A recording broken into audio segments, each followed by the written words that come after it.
Et pour en parler avec nous ce soir, Monsieur Abdourazak Anne, membre du conseil de la HAPA. Bonsoir, Monsieur Anne. Bonsoir Maya. Alors, pourquoi lancer aujourd'hui ce registre professionnel? Merci pour cette invitation. Je vous en prie. C'est un grand plaisir aussi de pouvoir partager avec vous le lancement de cette plateforme qui est très importante pour les journalistes professionnels. C'était l'une des principales revendications du journalisme professionnel. Donc, je me félicite et je vous félicite également et tous les acteurs du paysage médiatique. Alors, parlant de cette plateforme, j'aimerais d'abord en préambule vous dire que par rapport aux décisions de la HAPA, ce sont des textes réglementaires qui ont un effet immédiat et qui sont obligatoires pour tous les membres ou tous les acteurs du paysage médiatique. Et pourquoi maintenant? Parce que le décret d'application n'est paru que juste le 4 juin. Il y avait les textes juridiques, mais le décret d'application, c'est fait juste le mois passé. Et vu le temps de préparation et tout, et ce qui a fait que ça a été publié aujourd'hui. Et quel cadre juridique l'impose? Alors, conformément à l'article 3 de la loi 012-2024 relative au journalisme professionnel, qui stipule que pour avoir la carte, l'un des critères d'obtention de la carte, il faut une attestation de la part de la HAPA.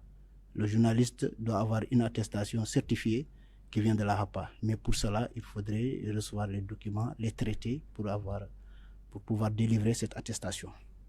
Et comment la plateforme garantit-elle le professionnalisme et transparence?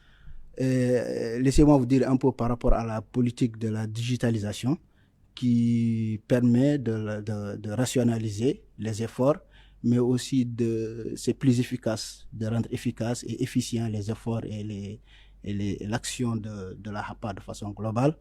Et cette plateforme aussi, elle est transparente. Donc, pour faire rentrer les documents, c'est le même processus pour tout le monde et ce sont les mêmes critères pour tous les journalistes. Et la plateforme inclut-elle tous les métiers du secteur? Alors, ça concerne les journalistes professionnels. Donc, je vous renvoie encore à la loi 012-2024 par rapport au journalisme professionnel, par rapport à ces branches, et tout est défini là-bas. Et quelles pièces, délais et sanctions en cas de non-inscription? Alors, par rapport à la non-inscription, je viens de rappeler en préambule que les décisions de HAPA sont des décisions à effet immédiat et qui ont un caractère obligatoire.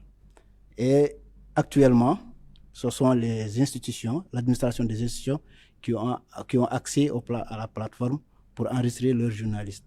Après, dans un deuxième temps, ça sera ouvert aux journalistes indépendants et autres, c'est-à-dire au journalisme en tant qu'individu et aux journalistes indépendants. Mais actuellement, la plateforme qui est nouvellement lancée, l'accès est limité à l'administration. Et quelle garantie pour la protection des données personnelles? Alors la plateforme, elle est sécurisée par rapport au domaine d'hébergement et par rapport aussi aux conditions d'accès. Ce n'est pas toute personne qui a accès à ces données et les gens qui travaillent sur la plateforme, pour y accéder, ils utilisent leur NNI. Donc c'est quelque chose de très sécurisé et très personnalisé. Et pour finir, Monsieur Anne, comment répondez-vous aux craintes de la liberté d'expression? Alors, l'une des raisons d'existence de la HAPA, c'est de garantir la liberté d'expression. La HAPA garantit la liberté d'expression en soutenant les journalistes, en participant à leur formation et en même soutenant financièrement les institutions journalistiques privées. Donc, il n'y a aucune crainte par rapport à la HAPA concernant la liberté d'expression. C'est l'une des garanties, c'est l'une même des raisons d'être de la HAPA. Alors, Monsieur Anne, merci d'avoir répondu à la question. Merci. Merci.